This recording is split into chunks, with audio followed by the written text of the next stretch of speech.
There is a pandemic out there, you guys, and it's not the one you're thinking of. There's a pandemic of people deprived of touch. Now, there are many reasons for this. It could be the influence of purity culture. It could be poor parenting. It could be cultural restrictions, insecurities, all sorts of things. But the one thing that has the potential to change and heal the world, not only ourselves, is the one thing we're so afraid of and avoid so much and have made taboo. So please join us as we explore the sacred healing art of touch.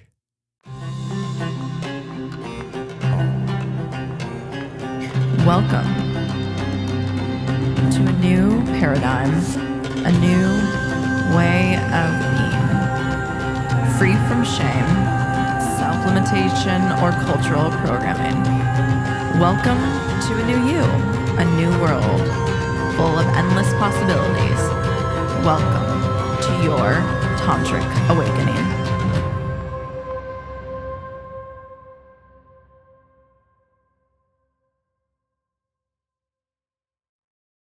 Welcome to the Tantric Awakening podcast. My name is Andre.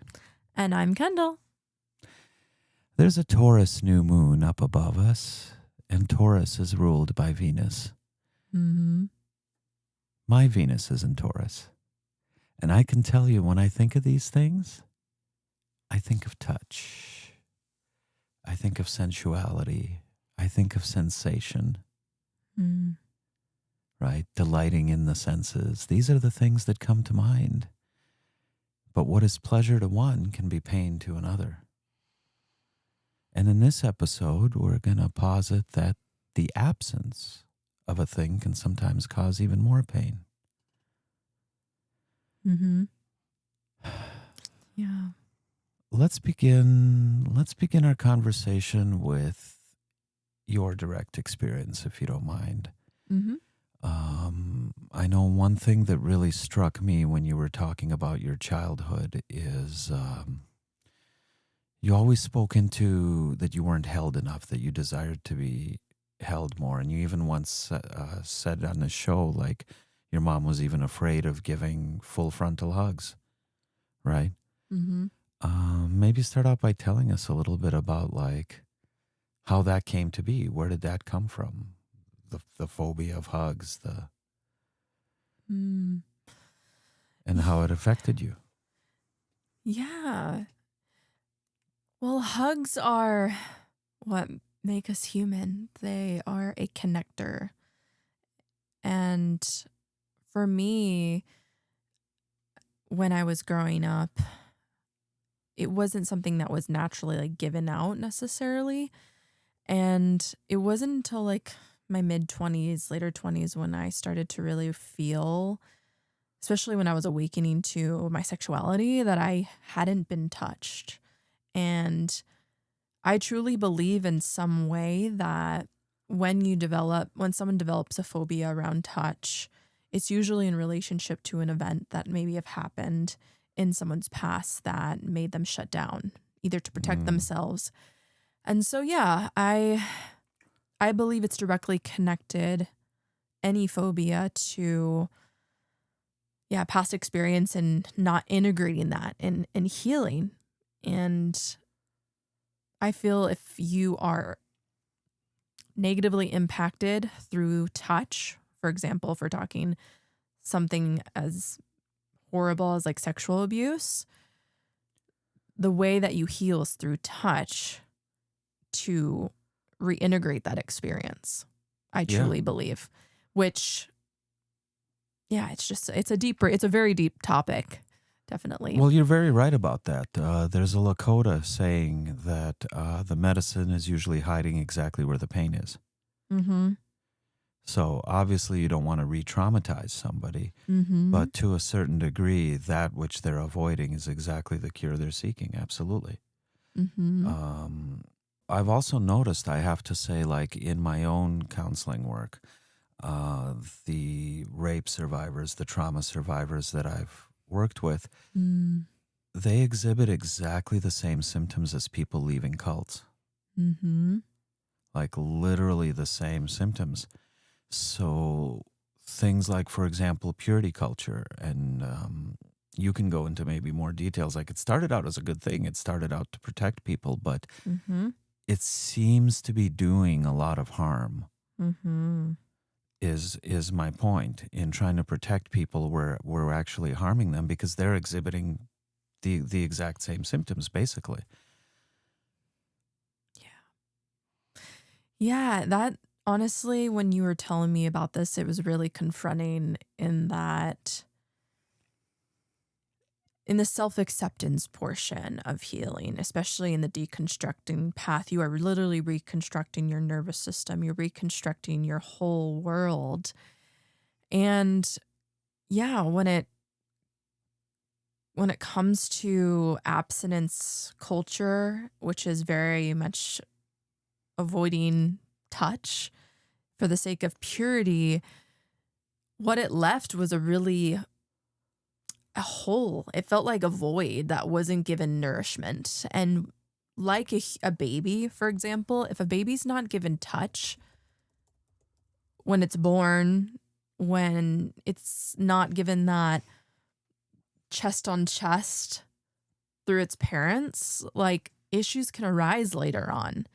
And so I think it's really damaging, for example, what I was taught, which I had to unlearn, the avoidance conversation, because any abstinence of something that's human is going to come back around.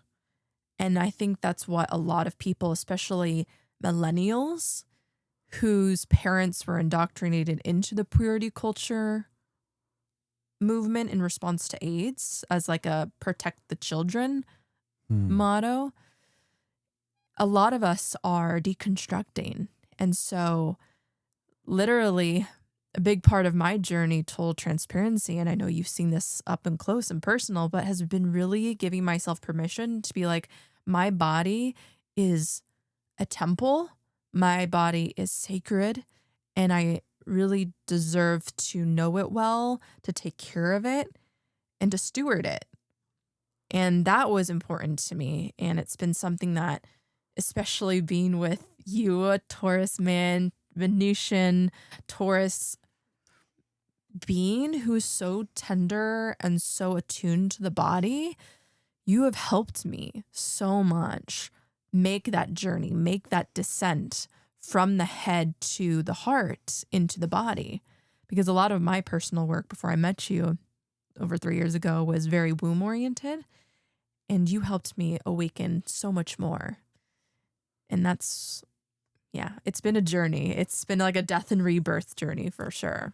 Well, you're very right in that. Mm-hmm. I'm aware of an experiment. This is standard. It's taught in college psychology classes where they literally took a group of babies and made sure they had the best of every care, the best food, water and milk on a regular basis, like play, music, everything a healthy baby would need except touch.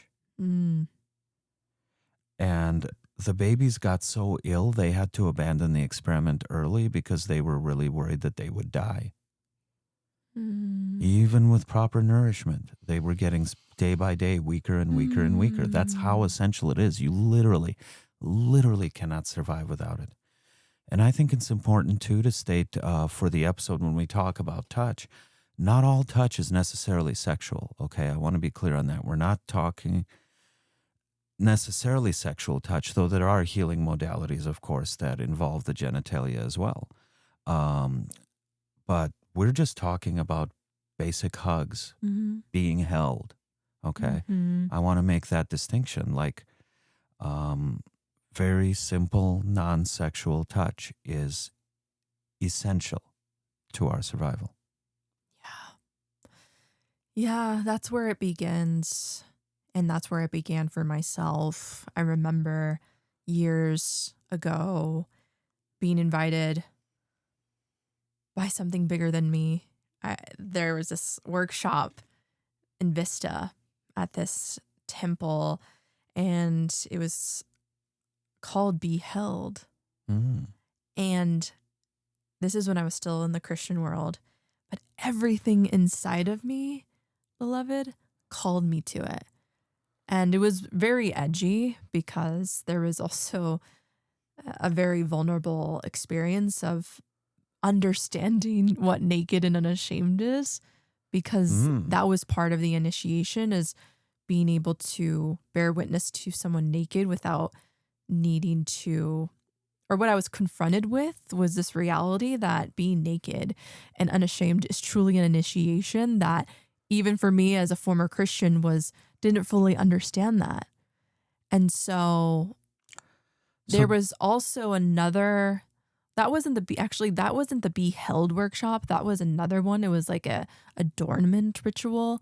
But the other one that was called 𝗶𝗷𝗄𝗏, there was no nudity. There was simply, you learn to actually look into somebody's eyes, have eye contact, breathe with the person, ask for consent. That sounds a lot like Tantra. Ask for consent to hug someone. And I remember there was this one exercise where we were paired, or you chose the person you paired with. And there was a dual exercise where you swapped polarities. So like one person was in the masculine, the other was in the feminine. And it was so powerful because I was with a woman and she represented the divine masculine, but in like the divine mother, like a protector energy. And it was so wild because I remember the leader, the facilitator at the time being like, you can ask for what you need, like expressing, I would love to come closer to you. Is that okay? And then the other person would say yes or no. I ended up being held by this person like in a cradle.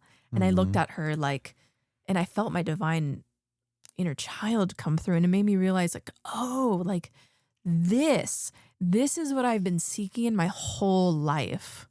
And it had nothing to do with sexuality. Just like me going to a ritual where I was literally bare and naked and like really confronting like how much I was indoctrinated to, like, honestly, purity culture indoctrinates people to overly sexualize their bodies. And that was so confronting because the universe. Irony. Well, that's really the irony in avoiding it and constantly being on alert for it. What it's training you to do is to sexualize everything. Yeah. Yeah. And I remember bringing that to the conversation. I was like, I'm the only Christian here, but I just want to be frank with everyone. I remember expressing, I'll never forget this. It's funny that it's coming back, but I remember expressing to this woman, I know that I'm a Christian and I'm very different from all of you, but like, thank you for holding me earlier. I feel very different from this group of people, but I thank you for helping me just feel totally free and unashamed. And this woman, it was all women, and it was a mud bath ritual. So we were literally, it was the most feminine experience ever, but they were like so in awe and grateful that I was there. They're like, thank you for being here. And that initiated my awakening because I was like, this is awesome. I feel like what Eve must have felt. And even Lilith must have felt, like naked and unashamed. Like it became real. Yeah. And it was just powerful. It felt like I was in the Garden of Eden and just being all innocent. Right? That's beautiful. That's really beautiful. Yeah. And you know, that is what the Bible says about the Garden of Eden. It does not say sexuality was a sin. That wasn't the sin. Eating the fruit of the tree of knowledge was the sin. It says they were naked in the garden together and they were not ashamed. It's exactly what it says. They were not ashamed. I want to go back to the held workshop and the innocence of the inner child coming out, because this is a very important point. Yeah. Touch creates a sense of safety done right. And it is in that container of safety that the inner child feels safe to come out. Most, not all, but many of our unhealed wounds are from our childhood. particularly between the ages of 4 and 7. That's when we're the most impressionable.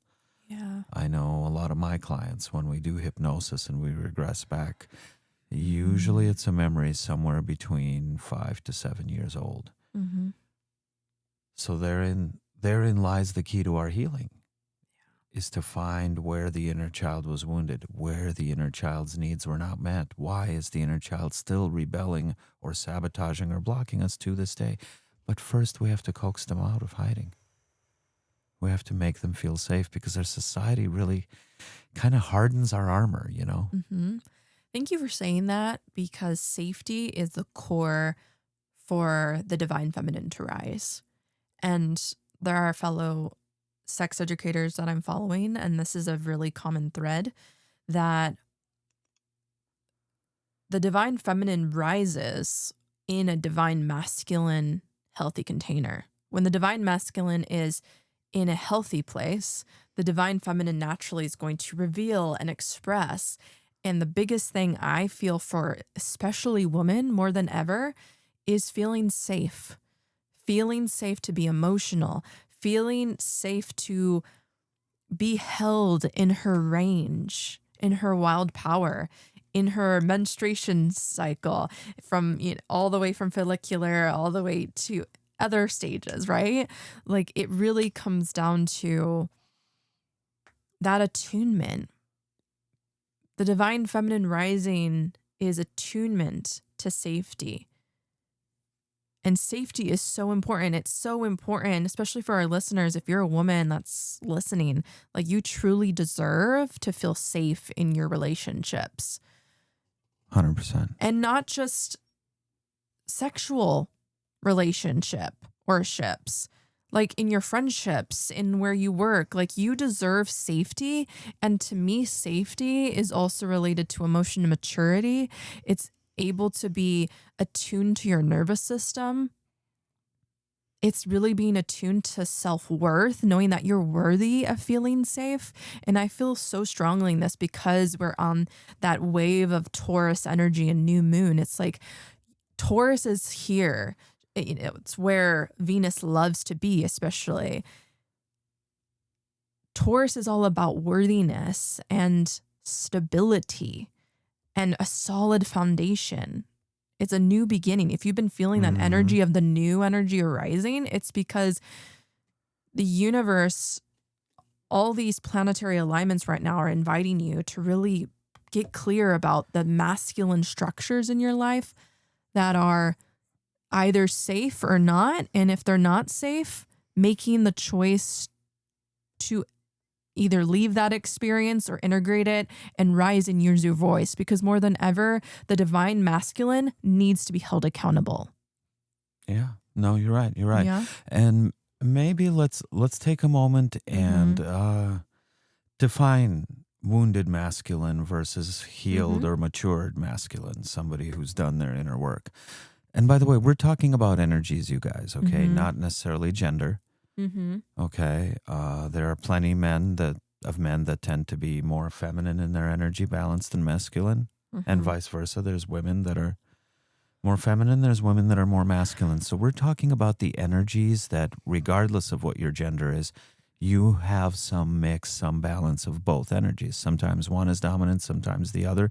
It's also fluid. You generally have one that's predominantly dominant, but different days, different tasks, different moods, different time of day.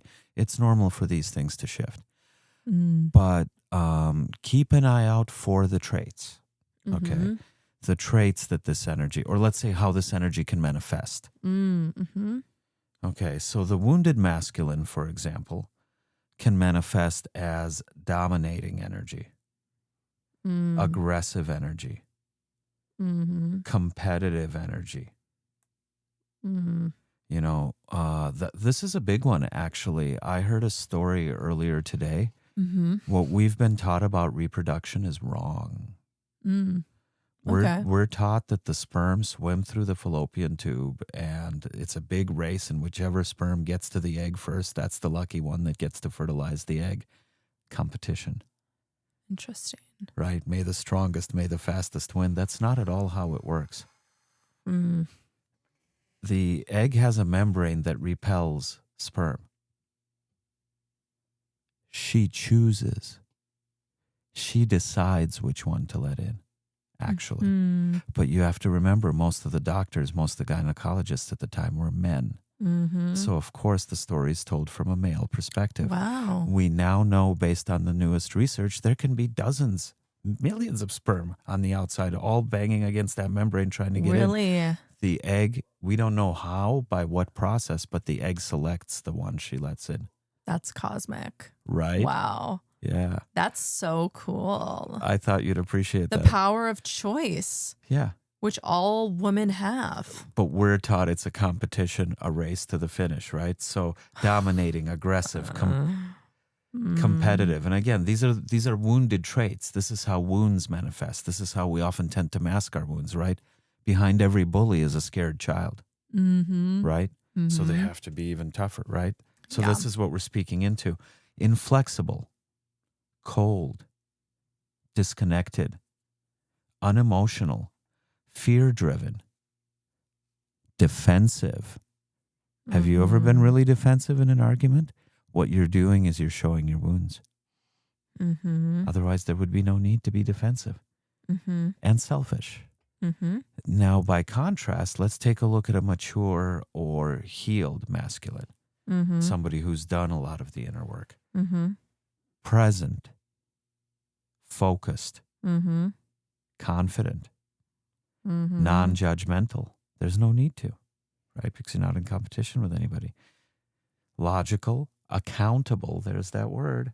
Accountable, committed, protective, supportive, encouraging. When you're secure in yourself, there's no need to compete with anyone else unless you're doing it for fun or sport. But there's no need to compete with anyone. There's nothing to prove. So, of course, you can be supportive because you're not trying to win at somebody else's expense. You realize nobody has to lose in order for you to win. And you can all win together. Gosh, I wish like politicians studied this stuff, seriously. World leaders. But that's an example of, wounded versus healed masculine. Yeah. How did that land for you? Is that a pretty accurate list? Yeah, definitely. I mean, it's because of my own masculine wounds that I've had in healing them and facing them that I can really resonate with what you're saying. And I think a lot of women on the planet have father wounds. It's very related to that. Become conscious of it over the years, and I've been doing the work. I know for me, it's been my mission to develop the divine masculine. And I feel like that has been the way of balancing this whole like internalized patriarchy that so many women have. And so, yeah, like divine masculine, the way I see it is this, because I've developed my masculine I'm really proud of it. And the way that I see the divine masculine, and because I've learned this through beautiful teachers, is that the divine masculine is really authentic, has the ability to be vulnerable, has the ability to literally smooth, speak, communicate, connect from the heart. It's more about connection than being right. It's about being able to meet someone on soul level, not from the ego. Because what happens with the toxic masculinity is like it's speaking from ego. And like you were mentioning, like it's about almost being right, one person, putting the other down. It's really messy. The divine masculine and with the divine heart will create the space for safety for all, where like that person is being held accountable, and it's not a power war, which is what we're seeing right now. It's like the ego is so trying to, in toxic masculinity, is trying to fight for itself. It will literally disregard the other in order to protect its individuation, which is why we have the division we have today. So, yeah. And not that it really has to protect itself. Mm. You know, it's worried that any kind of integration is equivalent to death, right? For it'll cease to exist the way it was. But actually, some of these traits have a positive quality to them too. Mm-hmm. It's just that's why I like the word wounded, you know, or unhealed, as opposed to just calling it toxic. Mm-hmm. It's really, I guess, when it's fear driven. When fear is what's driving it, almost any quality can take on a negative form of itself. Mm-hmm. Yeah, I mean, it's when you're connected. Here's the thing. When you are connected, and we've experienced this a lot, and we've helped each other along the journey, there's a different vibration when fear is present and when love is present. You could feel the difference. And when someone's motivated by their fear, and the fear is driving them, the fear is driving their ability to connect with the heart, like that's where we have the issues that we're seeing. And it's in heart-based centered leadership that connects from mind, heart, body, is where the holistic practitioner comes, and where love is really able to be sustained. Because where fear is, I truly believe fear is almost, I've heard this before, and I think we've mentioned this before on the show here. It's like fear is essentially untapped courage. Like it's undealt. It's where courage has not been taken action on. Everything serves a purpose, even fear, even things that you call quote unquote negative. Yeah, because I've felt fear before I've stepped into moments of leadership. I can think of times together where we've stepped out, but you feel the fear, but you do it anyway. Yeah, there comes a point where you just have to surrender, let go of control, and just trust that the divine in you will speak through your crown chakra, through your throat chakra, and your heart. And it's a natural flow. Yeah. And it's when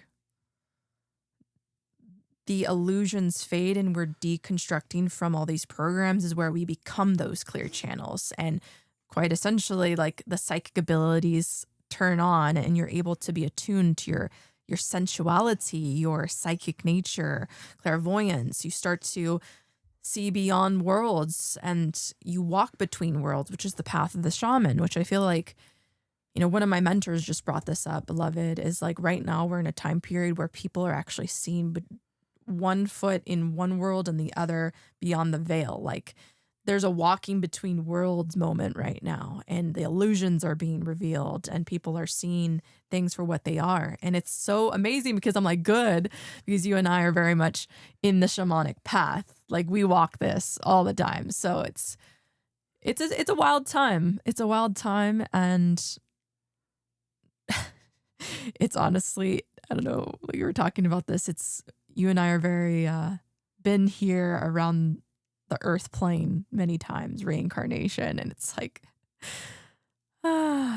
it's beautiful, right? There's beauty to this, even in as we look at what's going on, like the wounded masculine coming up for the collective, the wounded healer. Yeah. You know, like this is my passion. Like my greatest wound has become my greatest teacher. And I can speak on the masculine all day long, honestly. You're never completely free of fear. That's unrealistic. Mm-hmm. It's using it to inform you, feeling it. You know, take a warning if it brings a warning. Feel it, but do it anyway. I'm reminded in Dune, the litany against fear, the main character, 𝗿𝗘𝗩𝗢, always recites this to himself before he rises to meet his next challenge, overcomes a difficult situation. I must not fear, for fear is the mind killer. Fear is the little death that brings total obliteration. I will face my fear. I will permit it to pass over me and through me. And when it has gone past, I will turn the inner eye to see its path. And where the fear has gone, there will be nothing. Only I will remain. Ooh. Isn't that powerful? I love that last line where all, what was it? Only I will remain. Only I will remain. This is something we talked about this week that reminds me that only love will remain. That's been like a mantra this week. Well, that is truly the opposite of fear, isn't it? Is love. Right. Like you and I have been literally going through these portals of initiation and the universe being like, the only thing that shall remain is love. And you and I are literally experiencing what that actually means on a deep, visceral level. And how I see it, and this is wild, but I feel like this is directly connected to the nervous system. Well, what is it that touch regulates? Right? Mm-hmm. I mean, you're activating your nerves. That's why tapping works. Yeah. That's why caressing works, right? Yeah. You're activating your nerve endings. You're sending signals to your nervous system and rebalancing it. Yeah. And there's a dance. There's a lot of what I've learned in light of leadership and with you and like the self-sabotage, the inner critic that tries to come up. It's a dance between that, the nervous system, yes, knowing where you are and knowing your capacity and being attuned to that, but also knowing when it is time to take action. Like there's a dance between, there's a time, of course, like if something's coming up and fear's coming up, maybe it's your body saying not right now, but maybe in a week or two. Sometimes it's like the guttural response. I know with my human design, our makeup even is to respond. So like I attune to my body to help me make decisions. It's a visceral connection. I'm that attuned. And this is why even earlier today, I was listening to one of my favorite books about the menstrual cycle, Wild Power. And it's been a huge theme for me today, because that's where all my work started, is womb healing. And what I realized is, this is why I'm so passionate about the divine mother, the divine matriarch arising to create balance with the integration with the divine masculine, because we really need to be in a time where, especially for women, the cycles are respected. Men are different from women. Our brains, everything is different. Like there's a time and a place for these different energies. And you're mentioning like, masculine energy, feminine energy is not even related to gender. I also believe it's just related to hormonal shifts and fluctuations. I'm more masculine during my ovulation time at the end of my spring. I'm more feminine actually in a just a deeper, interesting way in the other phases. Well, keep in mind, male-bodied people also have a cycle. Yeah. A lot of people don't know about this. It's just that ours is not lunar, based on a 28-day cycle. Ours is solar, so it's actually based on a 24-hour cycle. So we will literally have hours during the day when we're grumpy, where we repel company. There will be other times when we really, really want company. Yeah, recharge. We're friendlier, right? Testosterone is higher, testosterone is lower, but it's a daily cycle. Absolutely. Let's touch on the feminine energies. Okay. Real quick, and then we can talk about how they interplay. Sure.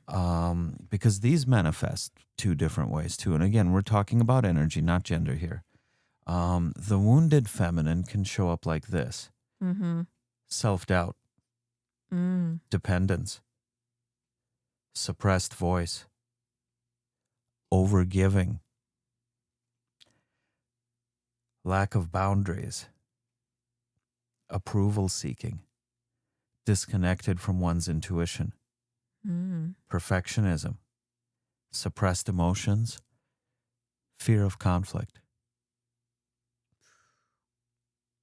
We've all been there. We've all experienced one or more of those at a time, if we're being honest with ourselves, just like the masculine ones. And these aren't bad things. You're like, oh my gosh, I have 4 of those. I'm a terrible person. No, your emotions, your energy is showing you where healing is needed and what you need to work on. There's nothing bad about learning more about yourself. Bad is if you're aware of it and you choose to stay in it, right?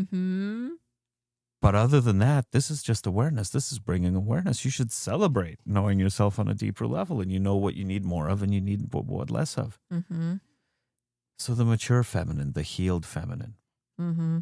self-assured, self-love, empowered voice, Mm. healthy boundaries, confidence, trusting of intuition, self-compassion, authenticity, vulnerability, and balance.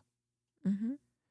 Notice nowhere in there it says servitude or submission or anything like that. That's all, culture Mm-hmm. wrote in and added later. But that's kind of the four distinct energies that are circulating through all our bodies, really. Yeah. It's powerful.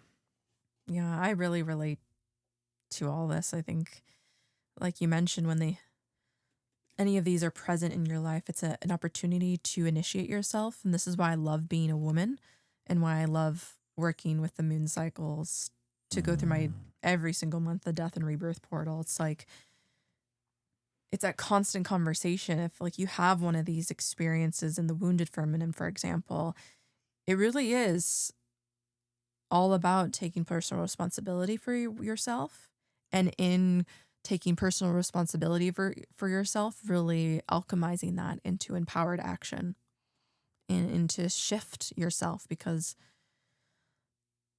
we all came here to grow. We all did. We all came here to learn things and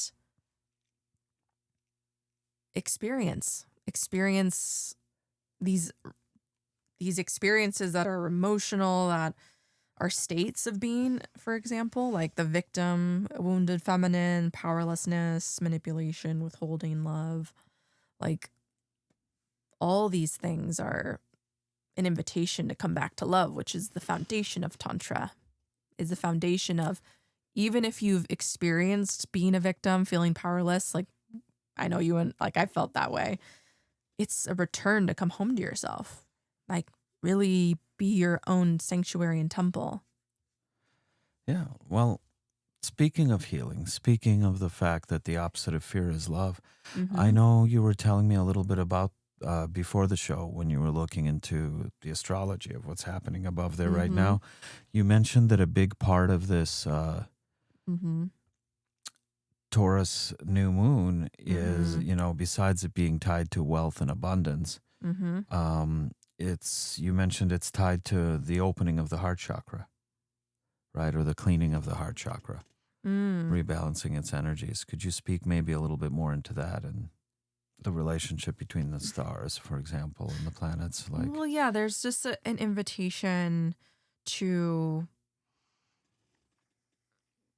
come back home into the divine masculine, because right now Isis is connected to the new moon energy, and Isis is deeply connected to fertility, sensuality. She's very much the mother of all goddesses.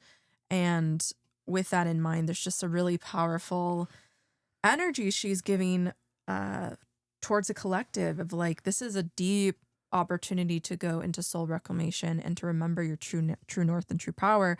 And so when I mentioned to you about like the cleaning, the recentering of the masculine energy within and without, it's really acknowledging that everything in our world is a mirror. Everything in our world is a mirror. And when we look outside of ourselves and we see anything that's unhealed masculine or toxic masculine, what is really important to acknowledge is our personal devotion to ourselves to heal and become the healthy version of that divine masculine energy.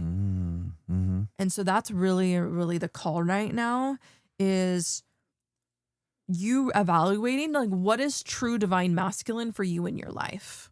Like truly getting clear with yourself of like, what am I going to continue to tolerate in my world? Because here's the thing, you have a choice at the end of the day. I can't even describe how many times I've been confronted with this moment of choice between trusting my divine masculine and my healed divine masculine are giving into toxic masculinity. Okay. And so when you're able to know, when you develop that divine masculine within yourself, you realize that there's a divine feminine inside of you. It looks like your inner child. It looks like your inner teen. The divine masculine is a protector.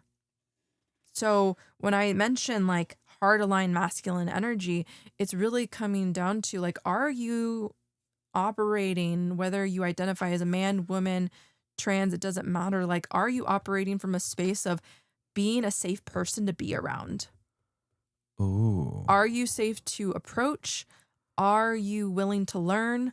Are you willing to humble yourself in order to receive feedback? Are you willing to be authentic with your mistakes? Are you willing to do that?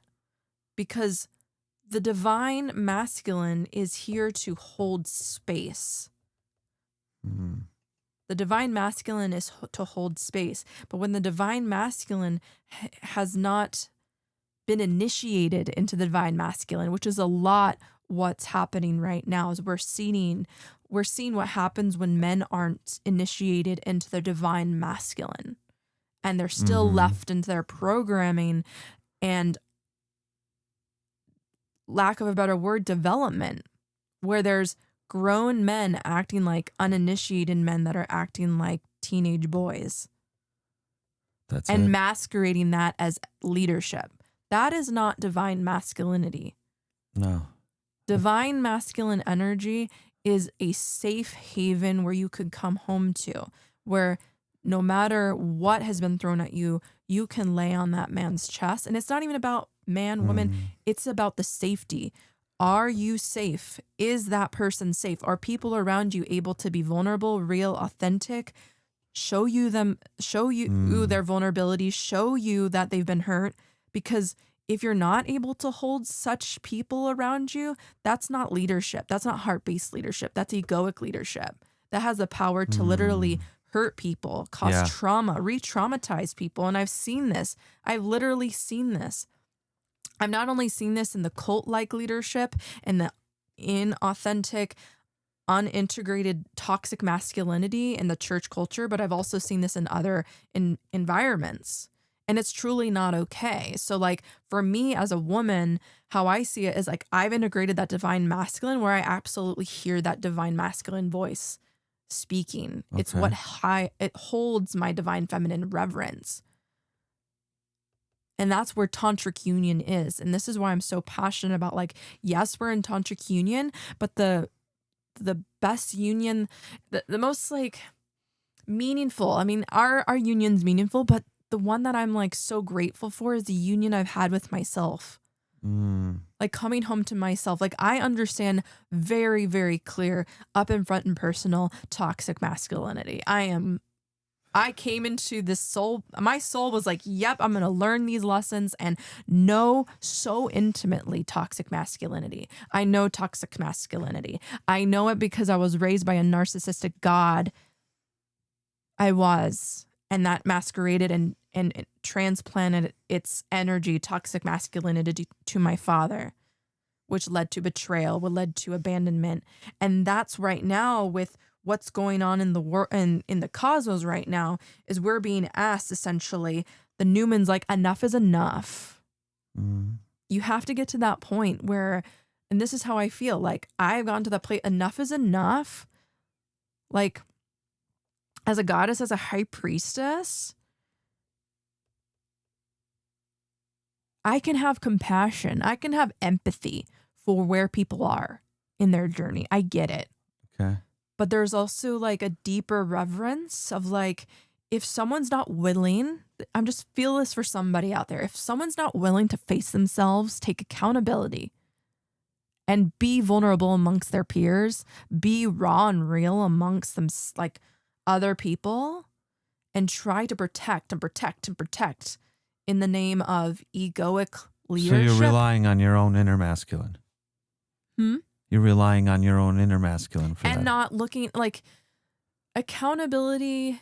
Unfortunately, there are many that are not accountable to themselves. And I understand because I've had to learn this through my own initiations.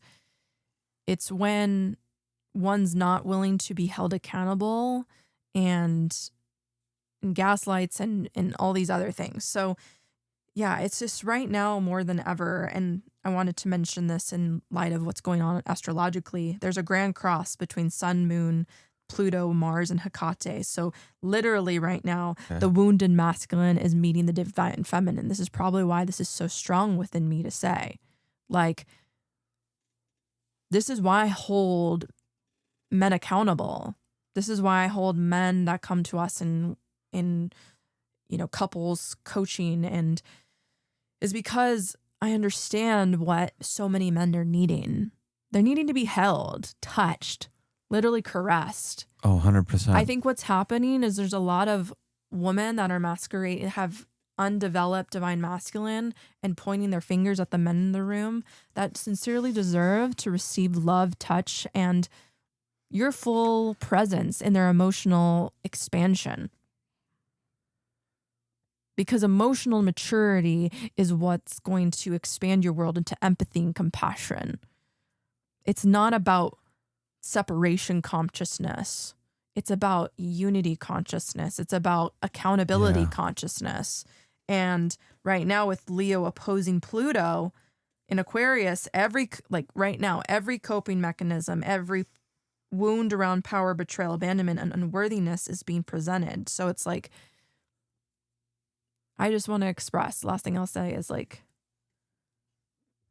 you are worthy, Taurus, and we're so in this Venusian. We're the Venusian lovers, Venusian couple. Venus is exalted in Pisces in my chart, where Venus is exalted. Venus rules Taurus. Like, we have so much of that energy. And yes, here's the dance. There's a dance between Venus and Mars. They're in like this courtship. But the thing is that society, and this is like a Venusian download, a lot of societies become very Mars oriented. Mars is all about war and action, and it's like, I need to be right in this. Physical and form. like, yeah. And it's like, it's very, not to say that Mars is bad, but without the Venusian energy of like softening and letting down your guards and the soldiers that trying to make sure that you're right and you're trying to protect and trying to. Venus is here to help us soften, integrate, take a breath, recognize that, like, allow your soul to come through, allow your heart to come through. Like, the ego consciousness is being able to know when the ego is trying so hard to like inflate itself. Well, the ego will always do that. Its job is protection, and the ego fears that if you turn it off temporarily, to the ego, that's equivalent to death. So it's literally fighting. The ego fears that once you're awakened, it will cease to exist. You see what I mean? It's thinking death and replacement rather than integration. You know what it is? So, of course, it's fighting at all costs to be prominent and in your face. What is it? It's the fear There's of that not word again. being meaningful or relevant. Ooh. Yeah. Because if people saw themselves, the question then comes, will I accept myself? One of the biggest things I see for the collective,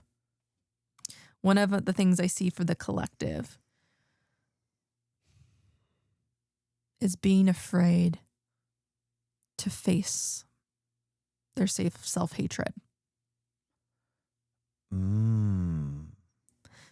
The judgment moon likes to come up in the toxic masculinity because on the shadow of Mars is like, war, let me try to prove myself.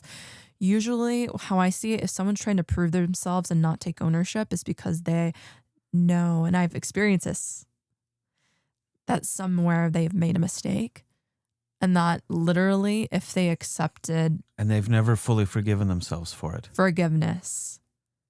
So it's easier to even scapegoat somebody, put all that onto somebody else and let it go and just be like,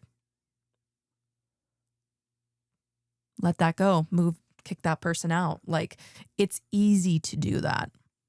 Easier than facing yourself.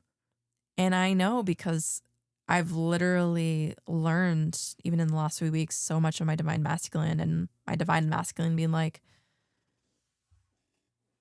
showing me this revelation. Oh, so this is what's happening. I'm afraid to meet this part of myself and be seen in my vulnerability, but yet I'm going to own it. And from that ownership, I actually saw in myself divine masculinity playing itself out. And because of that, it made me realize like, oh, this is what I needed to see growing up. I needed to see this kind of repair. I needed to see this accountability. I needed to see these conversations. You needed it modeled for you. I needed it modeled. And yet the universe revealed to me, I became the model through my own experience as a woman. So it doesn't matter at the end of the day. It's not about man, woman. It's about, the emotional alchemy. For example, like recently I felt really frustrated and I needed to take accountability for that because of how my nervous system was really needing me to reparent myself in that moment. And what came through was just the reality of like the self-hatred I had about my range of emotions. I've always considered myself someone that's very sensitive, but I wasn't always held in that sensitivity. You know, a lot of people will, resonate with the word like highly sensitive person. Right. I found myself not always being held in my emotions, so I would suppress them. And so in my adult life has been really me reconciling with like, oh, like these emotions are not necessarily bad. It's just being able to know how to catch when they're coming through. And if they're coming through, be there for them. Know what's needed in those moments, whether that be, okay, this is really an intense emotion that's coming up. I need to sit with this, or I need to respectfully dismiss myself from a situation because it's bringing up some things. Like, it's being responsible. You're not just a soul. You're a soul with a body. And that is what Taurus is bringing us to, the head of embodiment. Like, if anything, I just want to encourage like the sacred art of touch. What we're talking about is like, are you inviting you to invite touch into your life? Like, are you touching the deepest parts of your psyche? Are you allowing yourself to be touched, your body, in all fullness? Because it matters. You matter.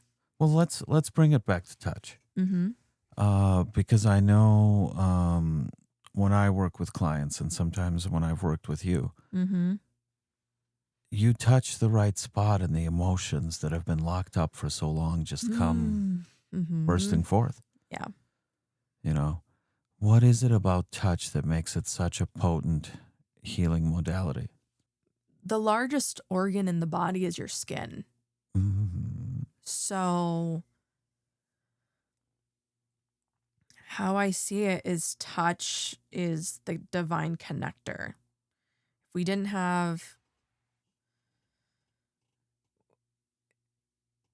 have the body, we would just be a bunch of souls. I could think about that Soul movie, the Disney one. They're all souls. They don't have bodies yet, right? But the body is what gives sensitivity. You're able to experience as a drop in the ocean, right? You are the ocean. Like, you are able to now experience. So why is it important? Because there's beauty in the humanity in that. And if we're talking like a non-sexual, like I'm just everyday life, I find deep joy in feeling. There's times when it's overwhelming at times because things come up in my energy body where I'm like, ooh, I'm meeting my own personal end right now. But it's the invitation. If I'm thinking non-sexually, like I have found deep, deep reverence, for example, like the sun. I love being in the sun. Like, I have found deep, deep reverence for that because it awakens something in me. It charges me up. I see everything as an ability to charge me up. For example, earlier today, I was feeding the goats outside. We have goats as our friends, pets. And I was feeding them, and like from the tree, it was just like this like symbiotic, like connective relationship where like this tree provided the food was in my hand, and I was actually like becoming conscious. I was like, goats have tongues. Like, I don't think about that, but I was like, And little this teeth, is cool. Like, this is me connecting with another being that has feelings. And like, honestly, I've been really interested. It came up in my, on Instagram, I think a few days ago, but like there's such thing as like animal psychics. Okay. Animal psychics and animals can connect, can communicate. And so it felt like really, really beautiful, honestly. Well, I've seen it in Native American cultures. You know, they have horse whisperers and things like that. I've seen them. They're communicating with their animals without having to utter a word or without having to speak horse. Yeah. You know, it's a mutual understanding. So to continue on with that, how I see it is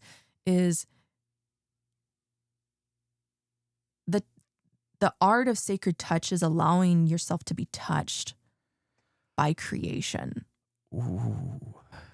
Sure, we could talk about like self-pleasure, touching your body, massages, like amazing, right? But like the extent to which you allow yourself to go through the death and rebirth portals is the extent to which you can be touched, I believe, by the beauty and the majesty of the earth, the majesty of you having a human experience as a soul. Like, it's a miracle. And that innocence, that excitement is what fuels me to then return home to the sacredness of touch, whether that's being held and me being held by a blanket, me being held by you in our sacred cuddle sessions, and even, you know, extending that to erotic experiences where you're touching my yoni and we're having a beautiful intimate experience. Like, the body has so many acupuncture points, for one. I mean, the womb itself has, if there's a picture that I really love, it literally shows a lingam and it shows the internal vaginal cavity, and it shows like different parts of those areas, or these parts literally connect to different parts of the body. So literally it's like how I see touch, if I'm going to the physical plane, is being able to recognize that you, in touching yourself, in being touched, receiving, giving, the reciprocity, you're able to recenter, regroup, and literally resuscitate yourself. I mean, one thing that's even come to mind is like the whole mini death, 𝗿𝗚𝗩𝗏𝗄𝗎. Like, that's what life's all about, surrendering control. And I believe those little experiences we have is what essentially prepares us for death. Orgasms are a direct portal to understand, to surrender, because we all are going to have to surrender, whether we like it or not, to the next realm. And you're right. 𝗿𝗚𝗩𝗏𝗏, orgasm is very often associated with that. Yep. It is said that that's part of the reason, obviously, aside from biology, why men chase orgasm so much, why they're so fixated on it, why the sexual act doesn't feel complete without orgasm. Because you need that release and relief, not of pressure, but from yourself. That moment of ego death, all, you know, the pressure taken off your shoulders. That moment of peace. Because that's how you recenter. That's how you... Yeah. This is it's really powerful. I mean, it does remind me of like dom and dom subdynamics, and like the power of surrender and submissive energy when it's done consensually. Is like you're able to literally be guided and surrender, control, and receive. And it's very vulnerable. It's really vulnerable. I think where it can go haywire is when you literally, toxic masculinity, I believe, is developed over time when you are not integrated in understanding how to let go of control. When you continue to gain more power and power dynamics start to develop, that's where it's like, okay, the inflated ego, there's a lack of surrendering into control, or surrendering control. Right. Well, that's the other part of it, of course. You have to be willing to receive the magic of touch. Mm-hmm. You know, the unfortunate side effect of growing up in a culture that's not very touch oriented Mm-hmm. is people are closed off, blocked off from it. Yeah. They don't know how to receive, even if they wanted to. Yeah. That's why I'm really passionate about empowering women, especially if you're in a soulmate relationship or you're wanting to call in your soulmate relationship. It's really important that everything that we've been talking about, from feminine to masculine energy, really evaluate where you're at. Because here's the thing, as someone that's been in divine partnership with you, this is something that's initiated me so deeply into the art of holding space for the divine feminine in you. Because no matter what, men are needing more than ever to be held in their emotional range and their vulnerability, and they're needing to just be completely cracked open to everything. And that's why I love, in essence, supporting you. And I've seen this in many instances of like holding men to surrender, to really be held and connect to the divine feminine, to connect to the divine mother. It's really important. Well, it's life-changing. Having experienced that with you, Mm-hmm. it's life-changing. Mm-hmm. It really is. Mm-hmm. Yeah. It's been life-changing for me. I wonder what the world would be like if we were more open to touch. If there wasn't that stigma, if there wasn't that initial pullback or barrier to really receiving on a deep level, like what would the world really be like?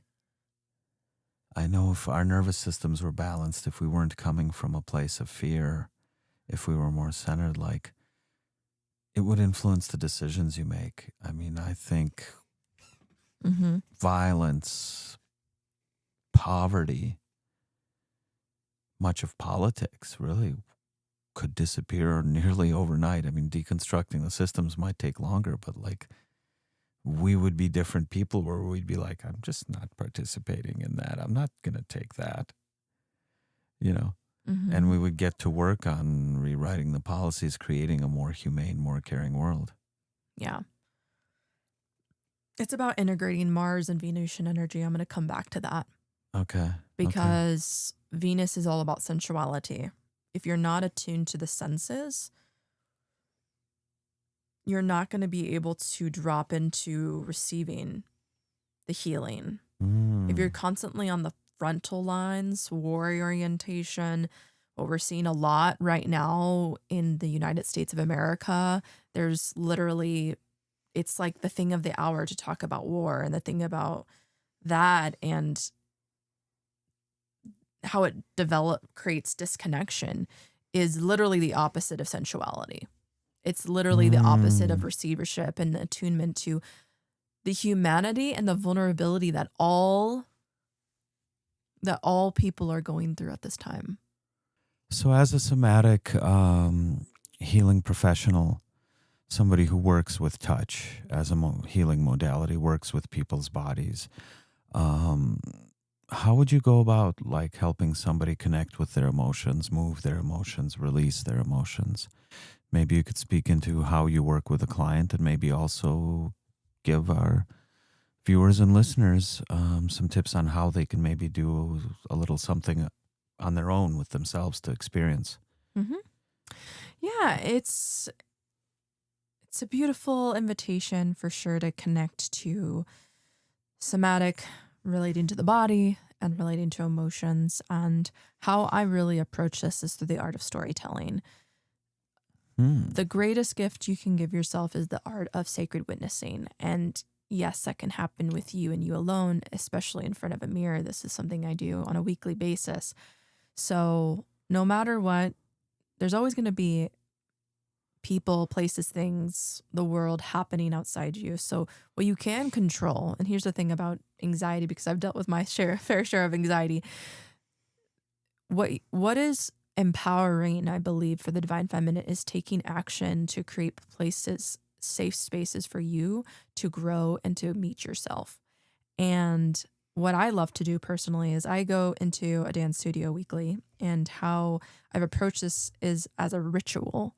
I see it as a devotional practice to my own divine feminine. I go into the studio on Friday is 𝗶𝗏, like the goddess of just power and just the divine feminine, right?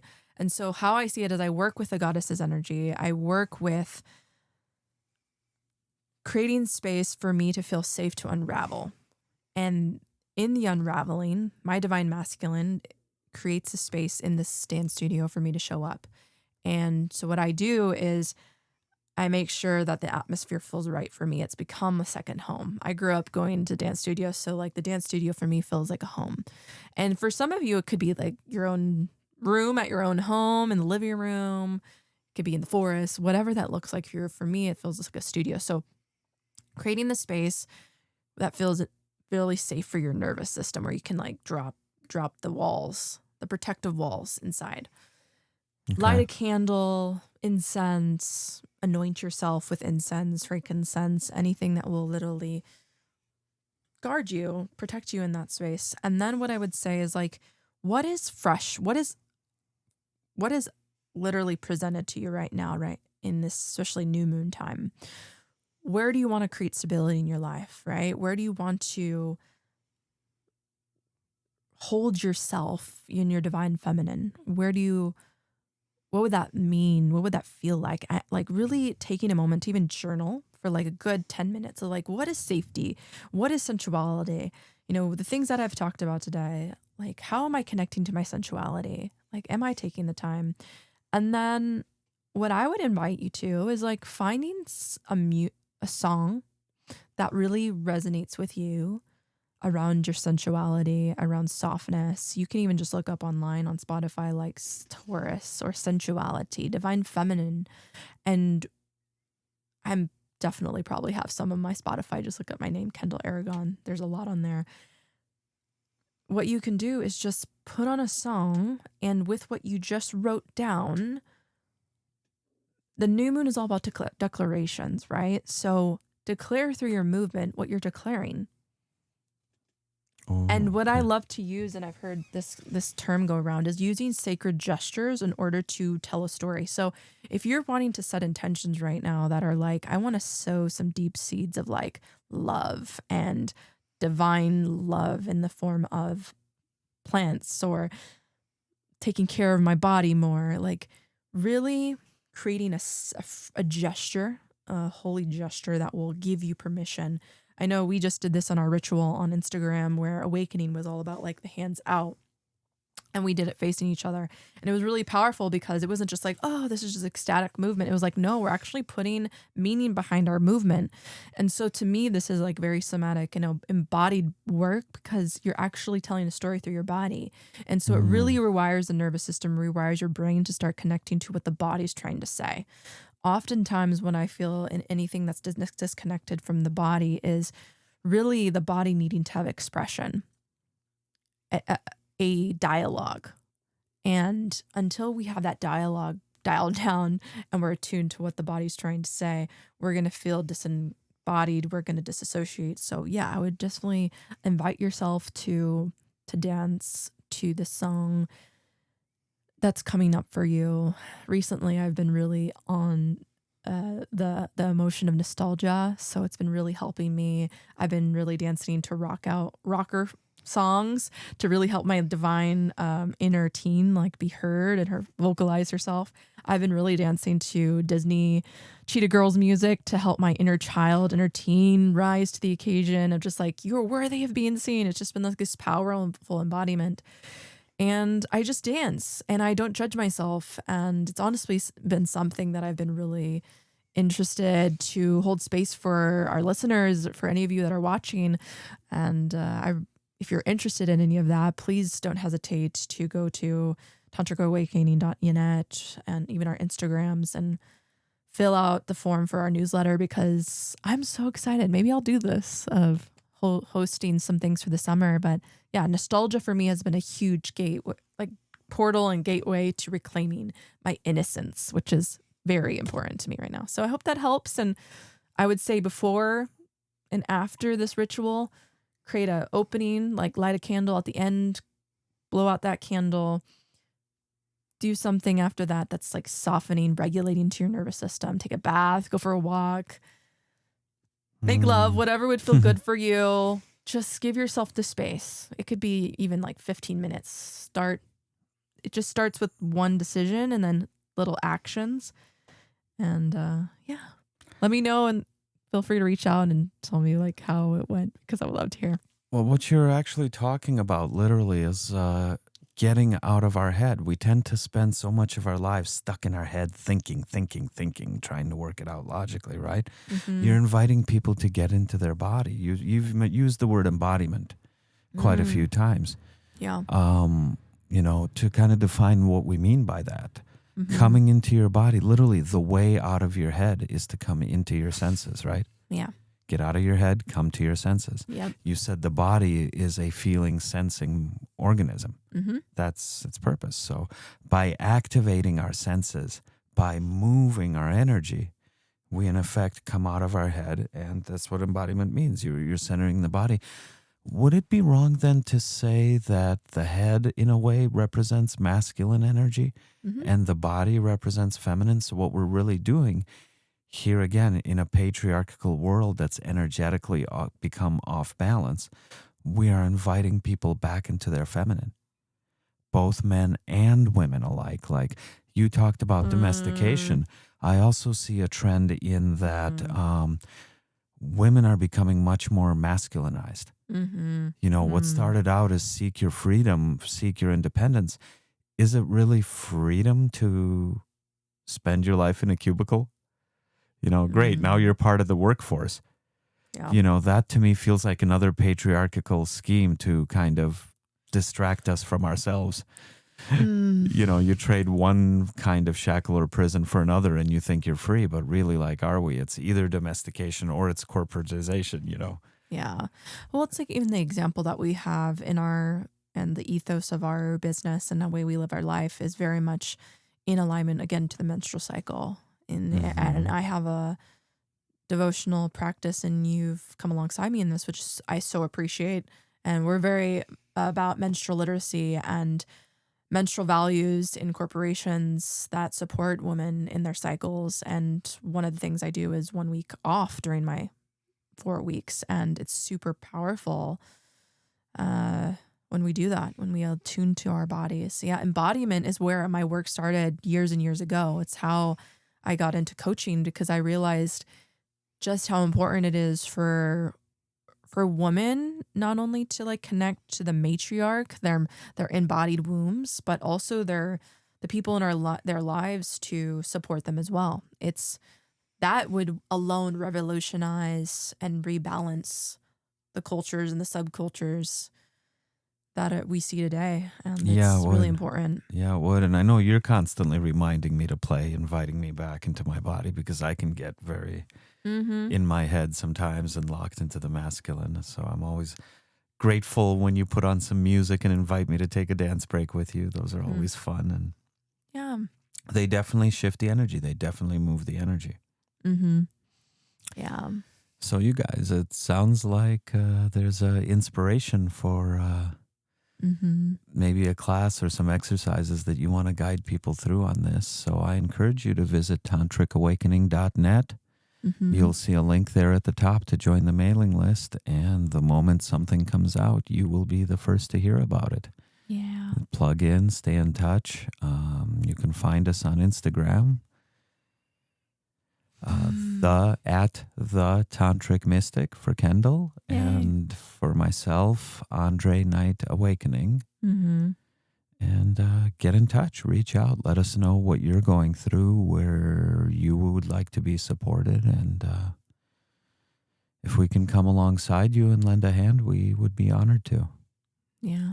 Thank you so much for tuning in, and know that we're so, so grateful for all your support. It's been so encouraging to receive the reviews across platforms. It's really encouraged us along the way, and thank you, because we know there's countless amount of podcasts out there, and just knowing how many positive experiences you guys are having, hearing that, as couples, so many of you are watching, singles, like Yes, like we're in service to love. Like this is our devotion, like more love, more Venusian energy. And I'm so excited, even just for the future, even retreats perhaps in the future, near future.